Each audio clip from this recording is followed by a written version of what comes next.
it has stamps with historical context. And as well, Ukraine's fleet is very, very small, and the Russian fleet is very, very big.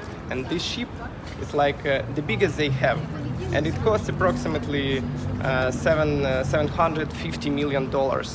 And they spent a lot of money on it, and we hit it, and it has sunk. So.